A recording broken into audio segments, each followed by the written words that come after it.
So we're back in our discussion of midterm review test and intermediate accounting test. So balikan lang natin tong yung number 16. So the impairment loss is 50,000. The revaluation surplus is 40,000. At what amount should be the decrease or increase to NCA held for sale? So this is an example of an non-current asset available held for sale, which is yung previous measurement niya is a revaluation model. So it can be an investment property, or I mean the PPE, yes, or the yung nasa iba pang non-current asset na pwedeng applyan ng revaluation model. So in here, we'll just analyze that. So supposedly ginawa ko itong question na to December 2021. So nalimutan ko na yung intention ko about this question. Supposedly dapat ang tanong rito is what amount yung anong tawag yan, yung reversal in case where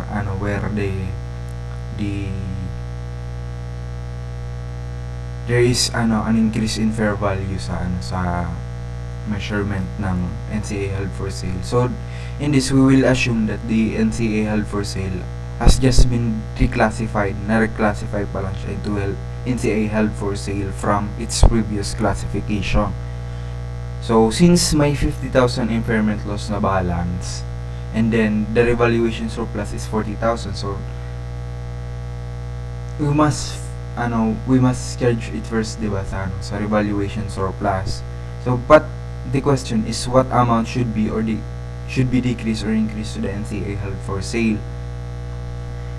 So ito, since may 50,000 another balance, impairment loss, may impairment loss pang na-recognize upon that entry, and then may revaluation surplus, we'll assume that there is a 90,000 decrease to the NCA held for sale.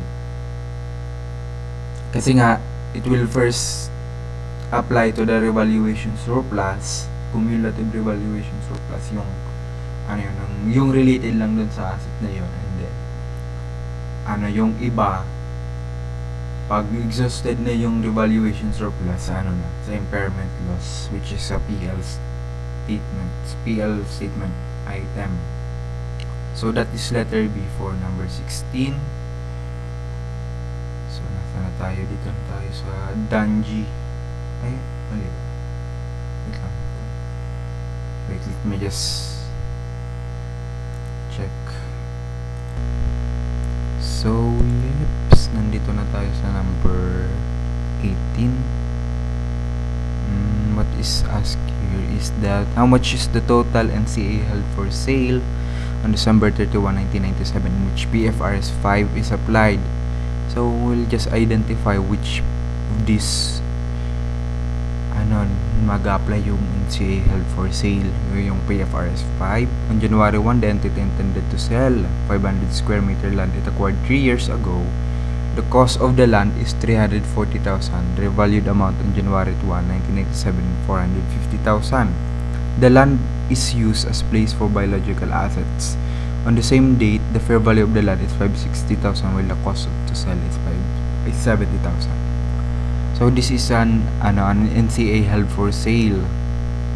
Kasi nga the measurement is a land which is classified as PPE, but the subsequent measurement is revaluation model.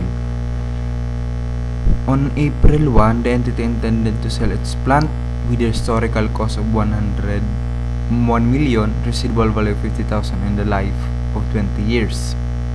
The building was constructed on December 31, 1985, and same date the fair value less cost to sell is 400,000. This is we will assume that this is under cost model since it provides for the life of the asset, and then the problem is silent about what measurement. So this is a PPE which acquired through construction. On June 30, the entity intended to sell one of its building. The cost of the building is 3.4 million, and its life is 50 years. The building is constructed on July 1, 1990 for undetermined purpose. For the building was never occupied, the entity used the fair value in measuring the property from 1990 to 1995. The gain recognized from the property is 540, while from 1996 to June 30, 1997, the gain recognized is 160,000. So in here, we will not classify this as NCA held for sale under PFRS 5, since this is an investment property evidenced by the statement or place for undetermined purpose, and then the subsequent measurement is fair value. Naka fair value siya, hindi siya naka cost model investment property. So we will not apply PFRS 5 here. On August 1, the entity intended to sell 700 square meter land. It acquired on January 1, 1971. The land was acquired with a building above it. The cost of both land and building is 5 million on such a date. The land is owner-occupied property. On acquisition date, the building is determined to be worthless as the management intended to buy only the land. On the same date, the fair value is 7,200,000. So in here, this is what yung PIC, yung interpretation standard na ginawa ng Pilipinas, yung interpretation about yung land and building acquired at the same time for the same contracts of purchasing. So kasi naman di mo naman mabibili yung building na hindi included yung yung land. Pero sa Amerika, merong ganyan, yung building lang talagang binibili. So just search for it. It's just an leave about this discussion. So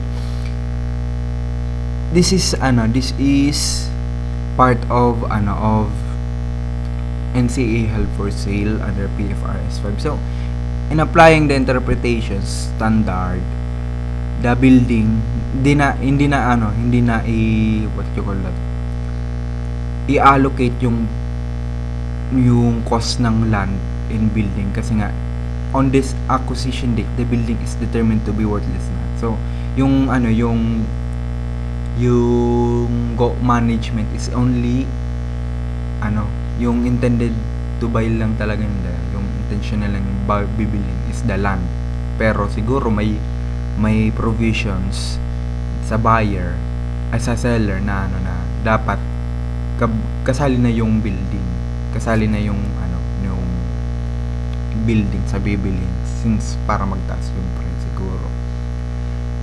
So the 5 million cost is allocated to land only, while the building is determined to be worthless. Di na allocate doon naman.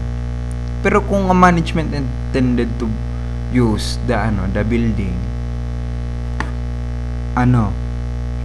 it depends still if the building is what do you call that, is usable, livable, kung pwede pang gamitin.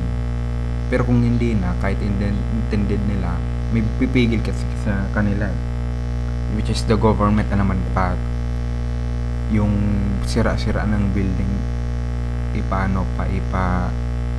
gamitin pa. So it's still worthless. The 5 million cost is still allocated to the land, even though the management intended to use it, but the building is still worthless or raisable, yung sisirain na talaga. On September 1, the entity intended to sell another building. The cost of the building is 2.4 million and its life is 30 years. The building is constructed on August 31, 1980 for undetermined purpose. The building was never occupied. The entity used cost model. So here, it's another investment property which the subsequent measurement is cost model and not the fair value model. So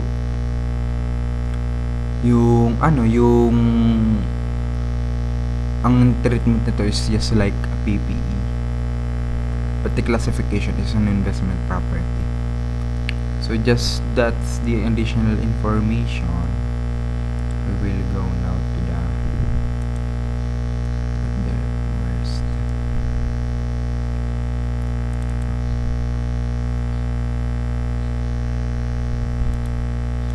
let me check kung maggalala ko. It's not okay.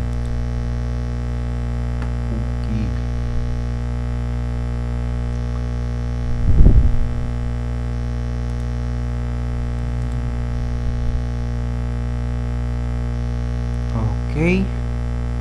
So in 18 to. Yeah. How much is the total NCA held for sale for on December 31, 1997 in which PFRS 5 is applied?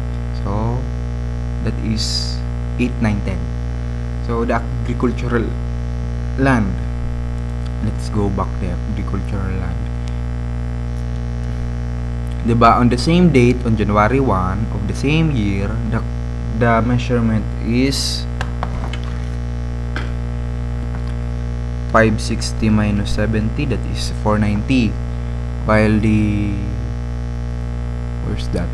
The cost of the land, the revalued amount on January is 450. So much, the revalued amount is 450,000, which is lower than the fair value of the land.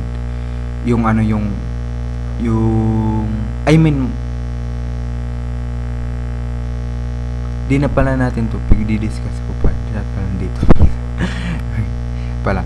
Information from competent appraisers. The price per square meter of land located in agricultural areas is 700, while the land that is for commercial purpose is 12,000.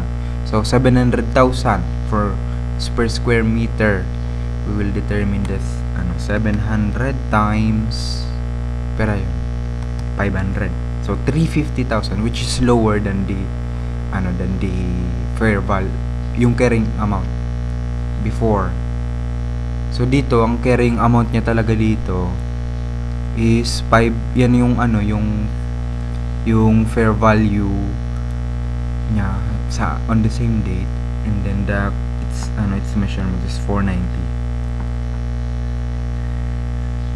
So we will lower down to 350,000. That's why 350,000.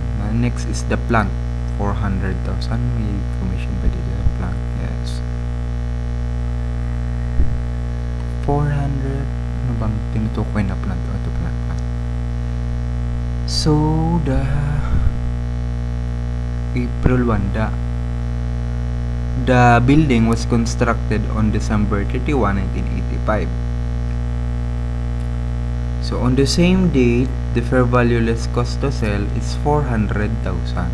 So we will determine its since 500 nandito, obviously the carrying amount should be carried at 400,000. We will just determine if on April 1 the carrying amount of the plant is lower than the fair value less cost to sell. So 1 million minus 50,000, that's 950,000. 950. So it was constructed on December 31, 1985, diba? So from 1985 from 1986, count ka first on 1986 to 1997 until April 1 only. So how much is that? Yung mahirap na, diba? So 19, we'll just compute for the so 20 years,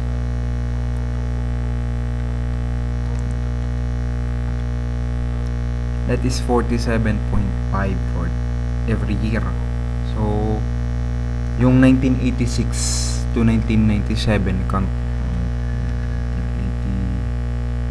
1997, 1985 kasi ko included yung 1986. So that is 12. However, you will just count for only 11 kasi nga yung hanggang April lang naman to. April, yeah. So 11 times 47.5, that is your for 11 years. Yan yung yung you call that, yan yung measure, yan yung yung depreciation mo for that year.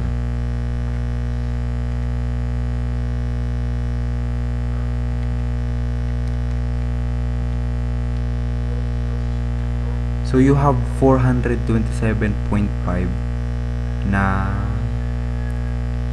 fair value na carrying amount, I mean, on the date. So that for yung 47.5 times 4/12. So 427.5 minus 15.333, 412.167. I just rounded up na. Parang yun. Very material if you will go down to centavo. So 412 yung carrying amount niya, but on the same date the fair value less cost to sell is 400,000. So you will lower down to that that fair value. That's why yung plant is measured at 400,000.